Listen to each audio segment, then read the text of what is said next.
Fall, more than just a season, it's a state of mind.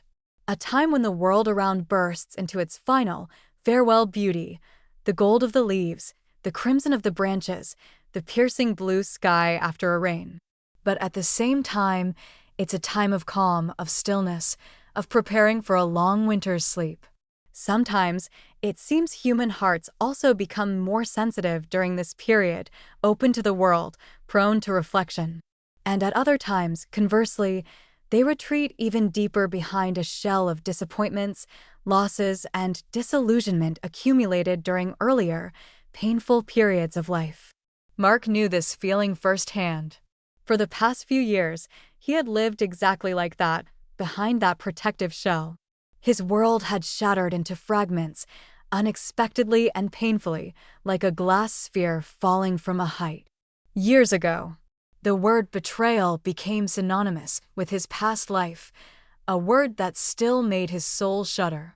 The pain was so sharp and all-encompassing that it seemed it would never pass. Solitude became his constant companion, although physically he wasn't alone.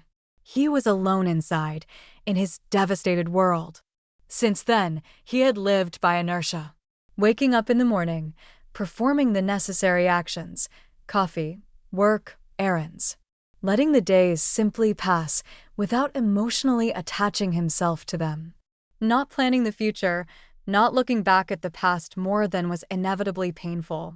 The future seemed uncertain and uninviting, the past, an ash heap too terrifying to tread upon. His only solace, the only living soul that didn't demand explanations, didn't ask questions, but was simply there, was his faithful dog, Bruno. A large, sturdy Labrador with kind, intelligent eyes. A silent conversationalist who listened to his silence, understood his mood by a gentle stroke or a sigh. Bruno never betrayed. His love was unconditional, his devotion absolute. In a world where everything turned out to be fragile and false, Bruno was his unwavering support. Today, as almost always for the past year, they came to the autumn park. This place had become their refuge. A place where, amidst the rustling leaves and the quiet, one could hide, if only for a while, from the noisy, exhausting world. Gold, red, orange leaves slowly twirled in the air, detaching from the branches and settling on the ground like a soft, colorful carpet. This created a strange feeling of melancholic beauty, a beauty that knew it was temporary, but was no less captivating for it. Mark sat on their usual bench near the old oak, gazing thoughtfully at the fallen leaves swirling in the gentle breeze. His thoughts were as scattered as the leaves, about the past, about how everything could have been different, about the emptiness inside. Bruno lay calmly beside him, head resting on his paws, occasionally looking at his owner, as if sensing his mood. Meanwhile, along another, parallel path in the same autumn park, walked Sarah. Life's storms had not bypassed her either. Her marriage ended just as unexpectedly and painfully as Mark's. The divorce was difficult, filled with mutual accusations, resentments, and legal battles that were more draining than any physical labor. It left behind only the bitter taste of disappointment and deep distrust of men, of relationships, of the very idea of forever. Now her life was governed by two poles: work, which demanded complete dedication and allowed her to forget about personal problems, at least for a while, and a small, energetic Jack Russell Terrier named Jessie. Jessie was a whirlwind of energy, a ball of cheerfulness and curiosity. It seemed she had absorbed all of Sarah's unspent love, tenderness, and the energy that had previously gone into maintaining the fated marriage. Walks with Jessie were not just a necessity, but therapy. The dog forced her to move, to distract herself, to laugh at her ridiculous antics. A faint shadow of sadness lay on Sarah's face. It was almost imperceptible to an outsider, but very familiar to those who had themselves lost faith in the sincerity of feelings, who knew what it was like when promises break and the future that seemed so certain suddenly vanishes. She, too, had learned to live, hiding behind that barely noticeable shadow of sadness that had become her defense. Sarah walked along the path, glancing at the surrounding autumn beauty, trying to distract herself from her sad thoughts. Jessie ran ahead, sniffing every bush, chasing after fallen leaves as if they were the most interesting prey in the world. And so, in this moment of autumnal melancholy and hidden sorrows, their paths converged. Suddenly, Bruno, who had been lying calmly by Mark's feet, raised his head. His ears perked up, and his gaze was fixed somewhere down the path. Mark followed his glance. He saw the small, swift figure of Jessie racing towards them, and behind her, a woman. Jessie noticed Bruno too. To her, the small, fearless hunter, the large Labrador looked like an interesting object for investigation and play. She surged forward with a loud, joyful bark, paying no attention to the leash. Sarah, lost in her thoughts, didn't immediately notice Jessie pulling with such force. "Jessie, stop." "No," Sarah exclaimed, trying to hold the leash. But the Jack Russell's energy proved stronger. With a happy yip, Jessie broke free and shot like an arrow towards Bruno. Mark instinctively tugged Bruno's leash, though he knew his dog was completely non-aggressive and would most likely just look at the small, noisy marvel with surprise. Bruno stood up, tail wagging slightly, watching Jessie's approach. Jessie, upon reaching Bruno, began playfully circling around him, crouching in a play bow, barking loudly and persistently, inviting him to join the fun. Bruno, with his phlegmatic nature, merely tilted his head, watching this small explosion of energy with curiosity. "Oh, I'm so sorry. She's such a handful, never a moment's peace. I couldn't hold her," Sarah exclaimed, approaching with quick steps, trying to catch up with her energetic charge. Her cheeks flushed slightly with embarrassment. Mark looked calmly at the approaching woman. His gaze settled on her eyes, and in them, he saw a familiar flicker of sadness. The same one that lived in his own eyes. This flicker was subtle, barely perceptible, but to Mark, who had seen this sadness in the mirror every morning for years, it was obvious. It was like seeing his own reflection in someone else's soul. "It's okay," he said, his voice quiet but calm. Bruno's mellow. "Looks like they found common ground faster than we managed to introduce ourselves." He smiled slightly. This smile was rare for him lately, but something in this woman's eyes and in the unfolding situation had made it appear. Sarah continued to try and catch Jessie, who dodged her hands, still soliciting Bruno. She bent down, reached out to Jessie, and at that moment, their hands accidentally brushed. A light, momentary touch of skin. "Oh, excuse me," Sarah murmured, feeling a slight, unidentifiable flutter from this unexpected physical contact. It had been so long, a casual, innocent touch of a man's hand. "It's perfectly fine," Mark replied, and his voice, too, held some new, unexpected note. He felt warmth from that touch. It wasn't a passionate, romantic warmth, but something else. The warmth of human connection he had so sorely missed.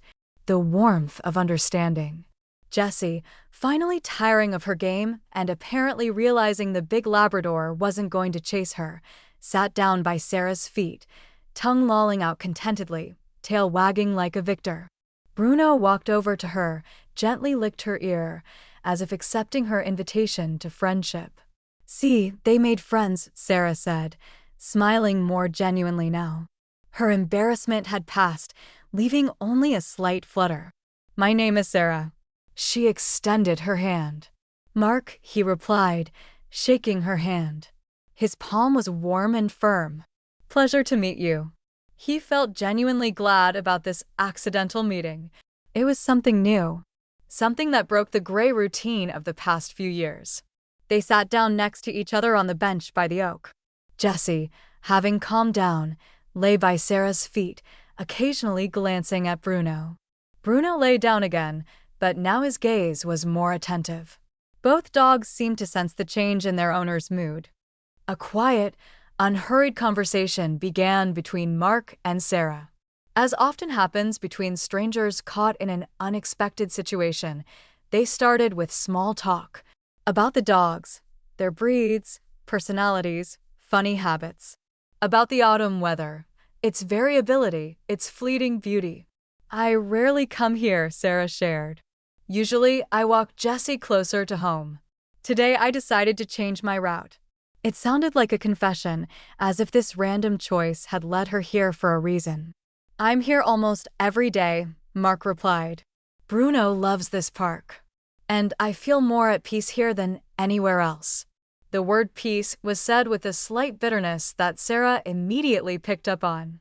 Their conversation gradually touched upon the past, though carefully, through hints, without deep details. They talked about how life sometimes changes unexpectedly, how plans fall apart. It's hard to believe that just a few years ago, I imagined my life completely differently, Sarah said sadly, looking at the autumn leaves. Fatigue from past experiences sounded in her voice. Mark looked at her sympathetically. That phrase was so familiar, so close to him. That's a familiar feeling, he said quietly. Life sometimes brings surprises and, unfortunately, not always pleasant ones. He didn't elaborate on what surprises life had brought him, but his look, his tone, everything spoke of understanding her pain. They sat for some time longer, talking about various things, but in every word, in every glance, something more was felt, a shared, though not explicitly stated, pain. There was an understanding without words that arises between people who have gone through similar trials. And a barely noticeable, still very fragile sympathy. A sympathy born from this shared understanding, from the unexpected comfort they felt being near each other. That day they parted when the sun had already begun to set, painting the sky in shades of pink and orange. They exchanged only casual, shy glances and brief goodbyes. They didn't ask for phone numbers, didn't arrange to meet again. It was just a random encounter between two strangers in the park. But in the air, saturated with the smell of fallen leaves and autumn freshness, a barely perceptible hope already lingered. A hope that this accidental meeting, which seemed only a momentary retreat from their usual solitude, might become the beginning of something important. Something that might warm their wounded hearts in the cold season ahead. Several days passed after that meeting. The days dragged slowly, filled with the usual routine, but something had changed. For Mark, the park was no longer just a place for walks with Bruno and a refuge from the world. It had become a place of anticipation. Each day he came to the same bench by the oak, around the same time he had met Sarah. He sat, looked at the path, and his gaze was no longer directed only at the fallen leaves. It wandered, searching for a familiar figure, even if seen only once. It was strange, unusual, and a little frightening. He had lived in his small, safe world of melancholy for so long that any shift, any hope, scared him. What if she didn't come? What if it was just one accidental meeting that meant nothing to her? What if he felt disappointment again? Bruno, too, seemed to sense the change in his owner's mood. He didn't just lie down beside him as usual, but often raised his head, peering intently into the distance, as if understanding who they were waiting for. Sarah also returned to the park. After that meeting, she felt an unexpected warmth in her soul. The conversation with Mark had been light, effortless, and his understanding of her pain, expressed only in a glance and a few words, was incredibly valuable. She, too, had been living behind a shell, and meeting someone who seemed to understand her without words was like a breath of fresh air. She, too, started changing her walking route, leading Jessie to that park. Each time she entered the path, her heart began to beat a little faster. She searched with her eyes for the tall figure of the man with the big Labrador. It was risky. What if he didn't come here every day? What if he had already forgotten about her? She feared that disappointment, feared admitting to herself that this accidental meeting had left a much deeper mark than it seemed. For a few days, their paths didn't cross. Perhaps they came at different times, perhaps they chose different paths. And each evening, both returned home with a slight feeling of regret. But then, Finally, on one gloomy autumn day, when the sky was low and gray and the air was heavy with moisture, Mark sat on his bench, and his gaze, wandering down the path, finally stopped. He saw her. Sarah was entering the park with Jesse. His heart skipped a beat. Her face, usually calm with a faint shadow of sadness, brightened before his eyes when she noticed Mark sitting on the bench with Bruno lying beside him. It wasn't just a facial expression, but genuine radiance. Radiance of relief, surprise, and maybe something more. "Hi. I didn't expect to run into you here again," she said, walking closer, although her eyes suggested the opposite. "Sarah. I didn't either, though maybe I hoped," Mark replied, standing up to meet her. Relief was in his voice too. He didn't hide that he had been thinking about this meeting. Bruno got up, tail wagging happily, looking at Jessie. Jessie, seeing Bruno, again displayed her full temperament. She started jumping, barking, spinning in circles with joy. The dogs greeted each other happily again, sniffing one another, playfully nudging. Mark and Sarah smiled at each other, watching their pets. This smile was different from the first shy one. It was more sincere, warmer. It was the smile of people who were glad to see each other. From that day on, their accidental meetings in the park became a regularity. They didn't arrange a time, but they almost always came around the same time frame and met on the paths or by their favorite oak. The park became their place. Their little secret. They started walking together. It was natural, easy. The dogs ran alongside, playing while they walked side by side, telling each other about their lives. They shared memories they had previously kept deep inside. They talked about their pain, about how they survived loss, how they learned to live again. These weren't just conversations, they were a kind of therapy for both of them. Talking about what they had been through with someone who understood, who didn't judge, who listened with empathy, was incredibly important. They could openly talk about their disillusionment, about the fear of trusting again, about the difficulties of rebuilding. And in each other's eyes, they saw understanding. A quiet, cautious friendship was blossoming between them. It was cautious because both carried the weight of past disappointments and feared new wounds. They stepped carefully, not rushing things, allowing the relationship to develop naturally. But this friendship gradually grew into something more. It was filled with mutual respect, understanding, and a growing sympathy. They drank coffee at a small park cafe hidden among the trees. They sat at a small table, warming their hands on the warm cups, and laughed at their dogs' antics, who even at the cafe found ways to play, cautiously sniffing the legs of neighboring tables. These moments were filled with a lightness they had so lacked before. Each walk in the park became an opportunity to look deeper into the other's inner world. Mark told Sarah about his ex-wife, about how unexpectedly he learned of her betrayal, about the shock and pain he experienced. He talked about the loss of trust, about how difficult it had become for him to build any relationships with people, let alone women. "It felt like the world just knocked the ground out from under me," he said quietly, looking off into the distance. "I didn't understand how someone could deceive like that, how someone could destroy everything we had built together." His voice was even, but Sarah felt the depth of pain behind those words. Sarah, in turn, shared the story of her marriage, which had gradually faded. About the feeling of loneliness while together, about attempts to save what was no longer there, about the difficult divorce that had emotionally and physically exhausted her. The scariest thing, perhaps, isn't the divorce itself, but the realization that years of life, emotions, and energy were spent on a relationship that turned out to be empty, she said, squeezing Jesse's leash. And this disillusionment, the disillusionment that true love exists, that sincerity is possible. They talked about how their lives had changed after these events. How they had learned to live alone, to rely only on themselves. How work and their dogs had become their only family. How hard it was to find meaning, motivation, and joy in life again.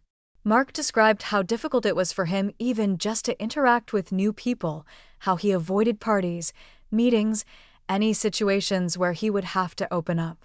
He had closed himself off in his world, and Bruno was the only being he allowed within the walls of his fortress. Sarah spoke about her feeling of weariness from being one of those strong women who can do everything themselves. She wanted to be weak, she wanted someone to take care of her, but she was afraid to trust a man again. Her experience had taught her that men could betray, could leave, could cause pain. These stories weren't complaints. They were sincere confessions from people who were entrusting each other with their deepest wounds. And listening, they saw that they were not alone in their pain. This created a special bond, a bond of empathy, understanding, and acceptance. They accepted each other with their scars, with their weariness, with their disillusionment. Their conversations were also filled with laughter. Laughter at the funny antics of Bruno and Jessie, who seemed to be the perfect duo. Calm, majestic Bruno patiently endured Jessie's endless attempts to provoke him into play, her barking, her jumps. And Jessie, in turn, respected his calm and often simply lay beside him, resting her head on his large paw.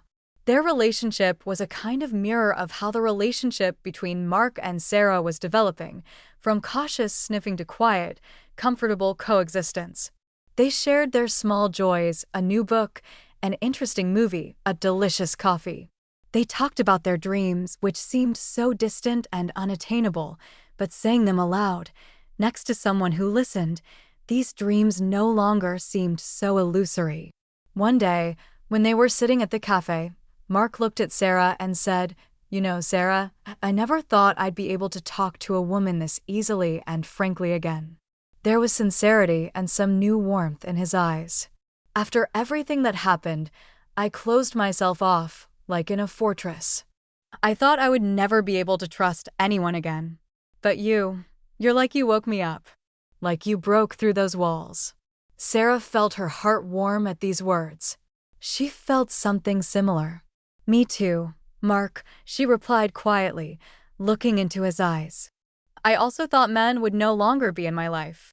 That they were all, well, you understand. That you couldn't trust. But with you, it's easy with you. It's like you understand me without words." A special understanding arose between them, the understanding of two people who had been through fire and water, were left with burns, but didn't burn up completely. They saw each other's scars and weren't afraid of them. On the contrary, these scars made them more valuable in each other's eyes, a testament to strength and resilience. Their park meetings became a daily ritual. They waited for them like a breath of fresh air. Each day brought new conversations, new discoveries about each other, new moments of closeness. This closeness was not physical at first, but emotional, spiritual. They bonded on a level of pain, understanding, and sincerity. Gradually, their walks became longer. They were no longer limited just to the park, but ventured beyond its borders, strolling through neighboring streets, looking at old houses, sharing memories associated with those places. One day, as they walked side by side with the dogs running ahead, their hands accidentally, as if on their own, touched. And this time, neither of them pulled their hand away. They continued walking, feeling the warmth of each other's palms. It was a small but incredibly important step, a step that spoke more than any words. It was the first cautious physical contact that went beyond chance. From then on, they often walked hand in hand. It wasn't the passionate hand-holding of teenage lovers, but something calmer, warmer, grounding. It was as if they were both seeking support, confirmation that they were not alone, that there was someone nearby who understood and accepted them. This physical contact strengthened the emotional closeness. They became more open with each other, sharing their fears about the future, their insecurities. The fear of trusting again, the fear of feeling pain again. "Sometimes I feel like I'm no longer capable of deep feelings," Mark confessed one evening as they sat on the bench, watching the sunset. "It's as if something inside broke, and now there's just emptiness." "I understand you," Sarah replied, squeezing his hand a little tighter. "I also felt like my heart was covered in ice. And I froze it myself so no one else could hurt me again. But talking about it, They both felt that the ice was gradually melting, that the emptiness was starting to be filled with something new, warm, although frightening. It was a feeling of sympathy growing into tenderness, respect turning into admiration for the other's strength of spirit. They began to notice the small things, how the other's facial expression changed at the mention of something pleasant, how their eyes lit up when they shared their thoughts, how a gentle smile appeared on their lips.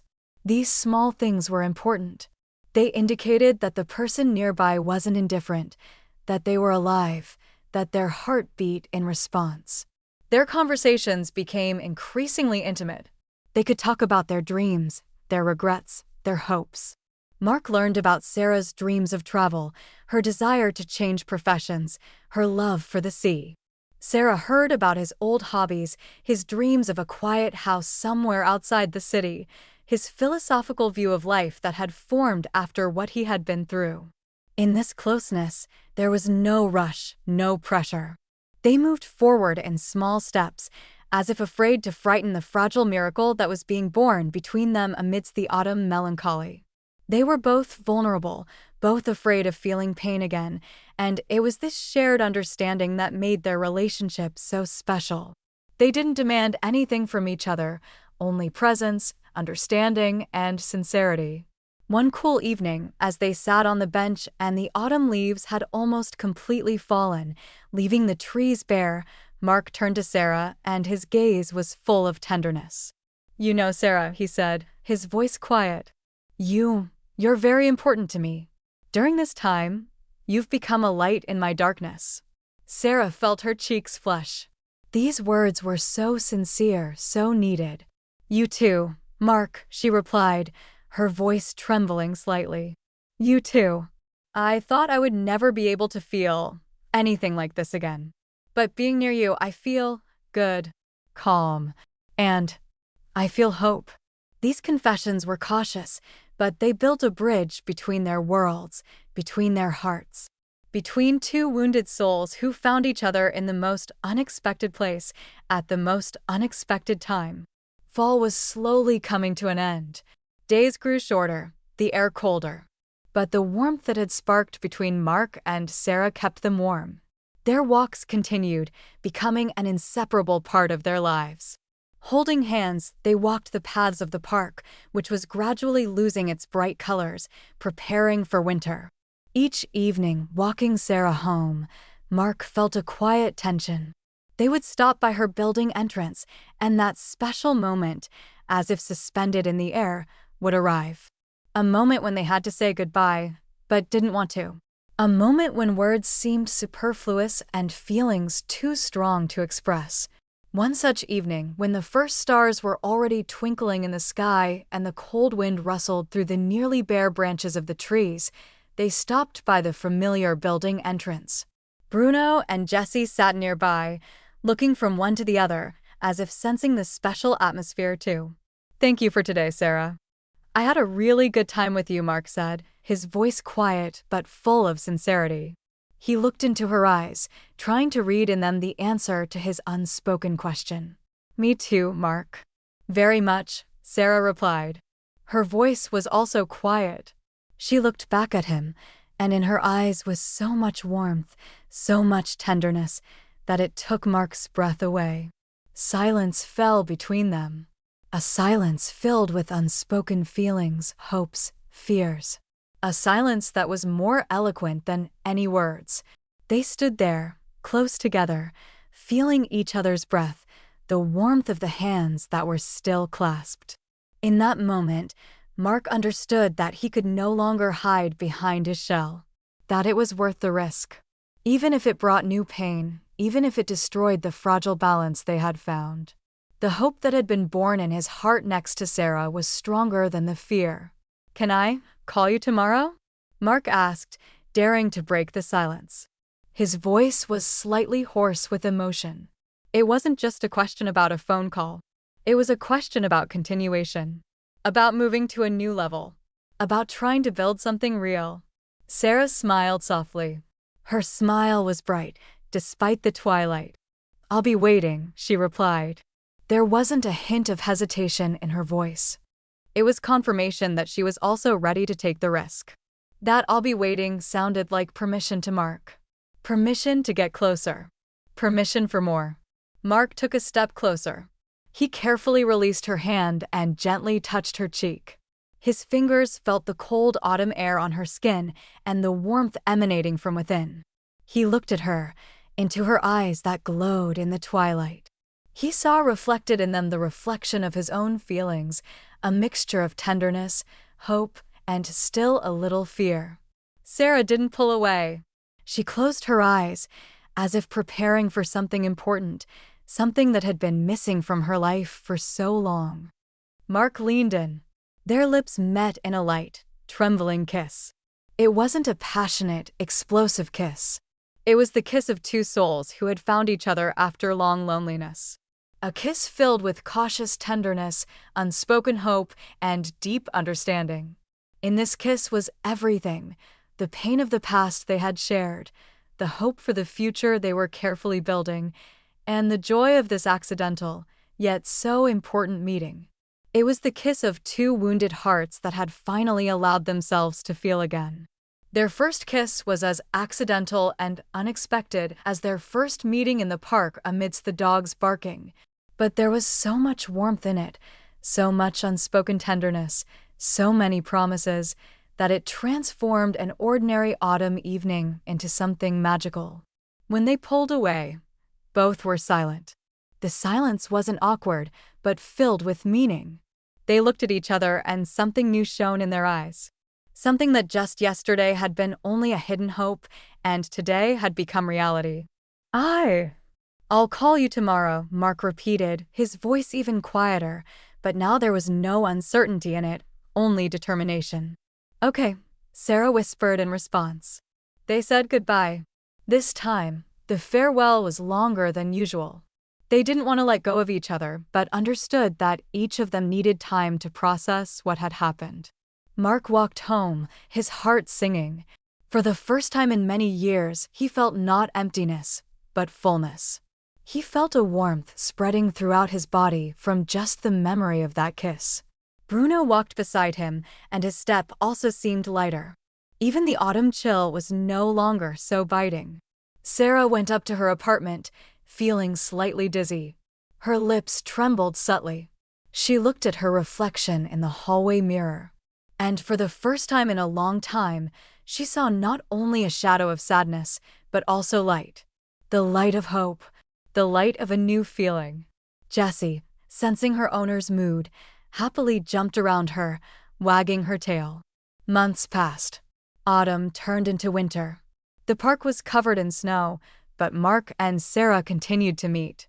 Their walks were different now, over crunchy snow, bundled in warm clothes, holding hands tucked away in pockets. They drank hot chocolate instead of coffee, warming themselves by the fireplace in a cozy cafe. Their relationship developed. They were no longer just two wounded souls who had found each other in the park. They became a couple. A cautious, unhurried, but genuine couple. They learned to build a new relationship, taking into account past experiences, but not letting them completely control them. There were challenges. There were moments of doubt, especially when old wounds resurfaced. For Mark, it was the fear that Sarah, like his ex-wife, might betray him. Any delay from her, any unspoken word could trigger a wave of panic and distrust in him.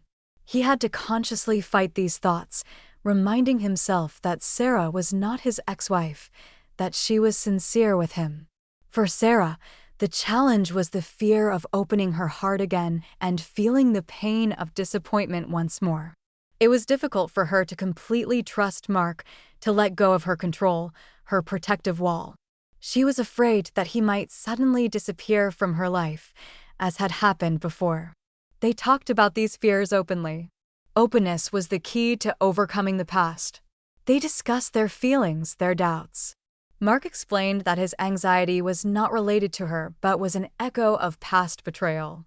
Sarah shared her fears, and Mark listened patiently, reassuring her of his sincerity, proving his devotion through his actions.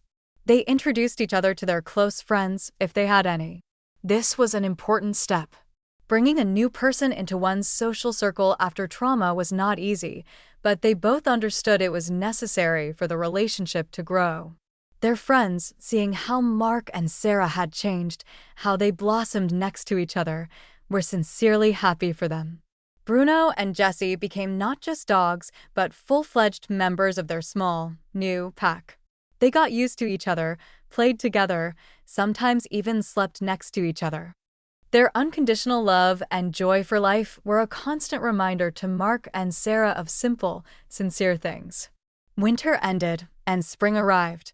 The park began to awaken. The first greenery appeared, the first flowers. The air filled with the sense of freshness and new life. Their spring walks were filled with a different mood, a mood of rebirth, hope, new beginnings. Their relationship grew stronger. They began discussing a shared future more concretely, not as a distant dream, but as a real possibility. They talked about how they envisioned their lives together, how to combine their worlds, their habits, their dogs. This wasn't a return to the ideal life that had been destroyed. This was building something new on a foundation that might have been damaged but had become stronger after being repaired. They both understood that the past would always be a part of their story, but it would not define their future. Their experiences made them more mindful in their relationship. They valued sincerity, openness, mutual support. They learned to talk about their needs and listen to the needs of the other. They became more patient and compassionate. They didn't just spend time in the park. They went to the movies, to theaters, took trips to the countryside. They discovered new places, new shared hobbies. Each day was an opportunity to get to know each other better, to create new, happy memories that gradually displaced the painful memories of the past. Bruno and Jessie became their inseparable companions. They traveled with them to nature, walked in the woods, relaxed by the river. The dogs' joy and carefree nature were contagious. They reminded Mark and Sarah of the simple pleasures of life, which are so easy to forget when chasing after something or experiencing pain. One day, Mark suggested that Sarah move in with him. It was a serious decision. Both hesitated. The fear of losing personal space again, the fear of routine, the fear that living together might destroy the special atmosphere they had built. But the desire to be together, the desire to build a shared life, was stronger. They approached this decision very consciously. They discussed all possible nuances, divided responsibilities, agreed on personal space. They learned from their mistakes, learned to talk about problems before they became insurmountable. Their life together began. It wasn't always easy. There were periods of adjustment, getting used to each other's ways. But they learned to solve problems together, to support each other. They knew the price of loss and therefore valued what they had. Years passed. Autumn again gave way to winter and winter to spring. Mark and Sarah sat on the same bench in the park under the old oak. The park was in full bloom. Trees were green, flowers were blossoming, birds were singing. Nearby lay Bruno and Jessie, no longer so young but still happy, enjoying the sunny day. Their hands were intertwined. Their faces were calm.